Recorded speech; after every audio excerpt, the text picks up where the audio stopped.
Hi guys, welcome to today's class. So today we'll be teaching you how to take your accurate body measurements. So we'll start from the shoulder.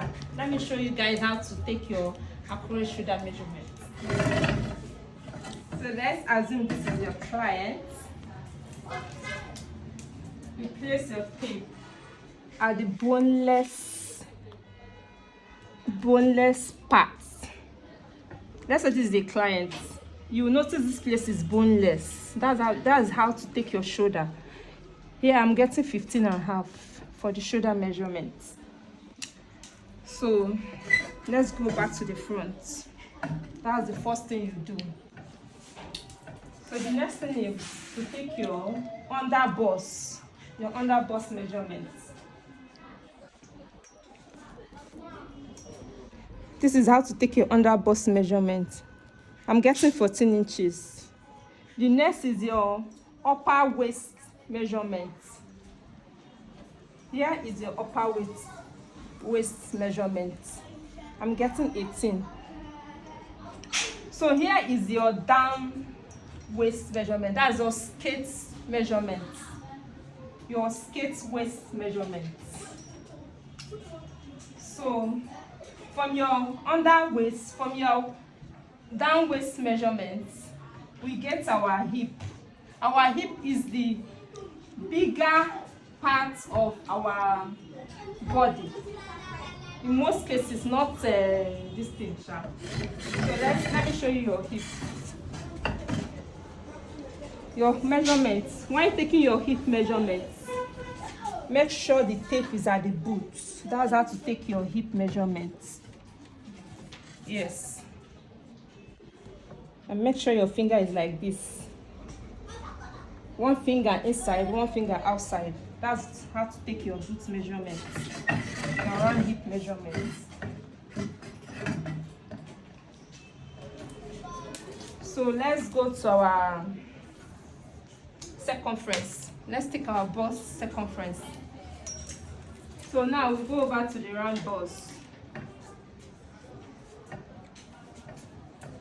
Our round bust, like I said earlier, make sure your finger, one is inside, one is outside. We are getting 37.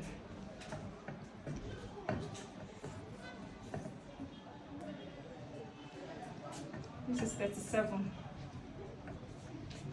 So your under bust round circumference.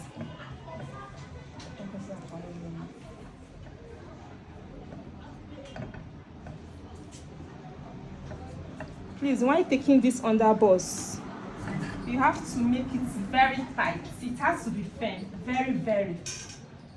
Because when you're doing anything snatching, it starts from here.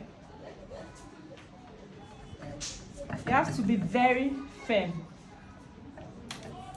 Same thing as your waist, upper waist measurement. When you're taking your upper waist measurement, it has to be very firm.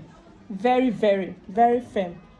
Then how do you know your waistline, your upper waistline? While taking your upper waistline, just check at the boneless part of the waist. If possible, you can actually tell your client to bend a little. Your boneless part. Let me use this as an example. In a situation by this is a client. When I tie this thing now, when I'm holding this thing now, here will be very soft. That's how to know your upper waist. We have two waistline. We have upper waistline. We have your skate down waistline. Your upper waistline is for your top when you're snatching your top.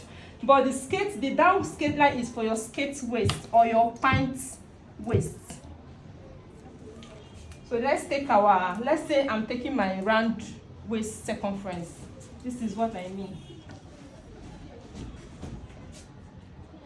It has to be firm, like I said. This is 25, very firm. Then let's take our full length. Your full length is from your shoulder down to the ground, the floor. Then let's say, depending on what you're making though, Let's say you're making a straight pants. The tape has to touch the floor, like extra 2 inches, because pants need to flow on the floor. But let's say you're making a straight gown, like a straight cut, then you have to bring it up. It has to be on your leg like this. It doesn't have to flow. So for now, I think this is all we have to do for now. Then we'll go over to the table for your drafting. Thank you.